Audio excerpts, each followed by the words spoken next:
Robert. Joining us now is Israel Bachar. He is the Israeli Consul General. Consul General, welcome to the show. Thank you for having me. Good afternoon.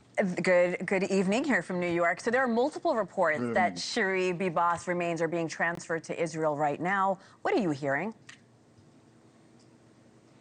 Well, currently the body that were transferred to Israel is being under forensic testing in Abu Kabir in Tel Aviv. So we'll wait probably another 4 to 5 hours to get the final results of it. And then the IDF officially is going to announce about the findings. Utterly, it's just so heartbreaking. Earlier this week, 3 buses exploded across the city of Bat Yam, Israel. Now, Israeli intelligence is investigating this as a terror attack. We already know these negotiations are very fragile. So how will this affect phase 2 of the ceasefire? Well, first of all, we need to state that we have a deep gratitude to the Trump administration, that they are really much highly involved in the negotiation, and they exercise a lot of pressure in the region on Hamas and other partners that are dealing with this negotiation. So we don't know for sure right now at this moment if we're going to succeed or not succeed to have the truce for the second phase. We hope to achieve it because we wanted other hostages that are being held by Hamas to come back home.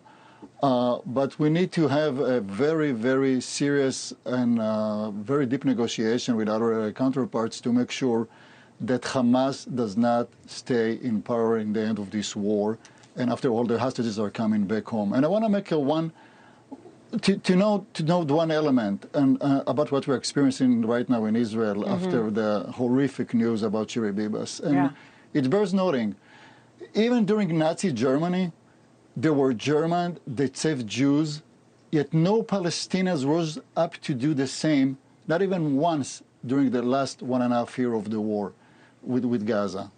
And what we're experiencing, the anguish, the sorrow, the rage about those 2 babies, it's just incomprehensible. It is. That's a right word, incomprehensible, absolutely heartbreaking. I do want to move to President Trump's special envoy to the Middle East, Steve Witkoff. He addressed the president's statement about taking over Gaza. I'm so interested to hear what you think. Of course, the administration is saying those comments were misconstrued, but where do you see the conversation about Palestinians remaining in Gaza moving forward? Sorry, I didn't hear the last sentence that you said, that you asked. Yeah, how do you, for when it comes to the Palestinians returning to Gaza, how do you think that will move forward, especially with what the Trump administration is suggesting about making it, you know, the French Riviera in the Middle East? Well, we see the Trump administration is giving some options to Israel, a room to navigate in this horrible situation. But here is the point. The point is that we want Hamas to be dismantled. So there are 2 ways to do it. One, Hamas can surrender and its leader can be expelled abroad and they can go wherever they want. And then they're going to allow the Palestinians, the Gazan people, to be freed from the ruling of Hamas.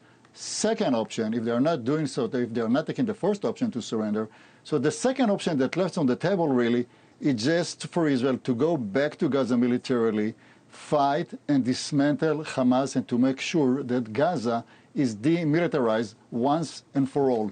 There is no other options on the table, really. But what about the displaced Palestinians? Where do they go? So the Israeli position is very clear, and it was announced a few days ago by the Defense Minister, Israel Katz. And the plan is give the Palestinians the options to leave Gaza voluntarily to any country that they want. Because let's understand what's going on right now.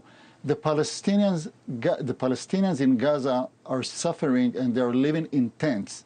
So what kind of future they have right now for their kids? To live in tents for the next 5 years? So from a humanitarian perspective, it's better for them to leave Gaza, let Gaza be rebuilt, and then they can go back to live in Gaza, if that's going to be the case. But otherwise, they're going to suffer under the Hamas rule, which is dictatorship and a terror organization, and living in horrible conditions. So from a humanitarian perspective, it's the best for them to leave Gaza for a period of time, let it rebuild, let us finish the job with Hamas, and then they're going to have a much and far better life. Thanks so much for watching. Go to joinnn.com to find NewsNation on your television provider. And don't forget to click the red subscribe button below to get more of NewsNation's fact-driven, unbiased coverage.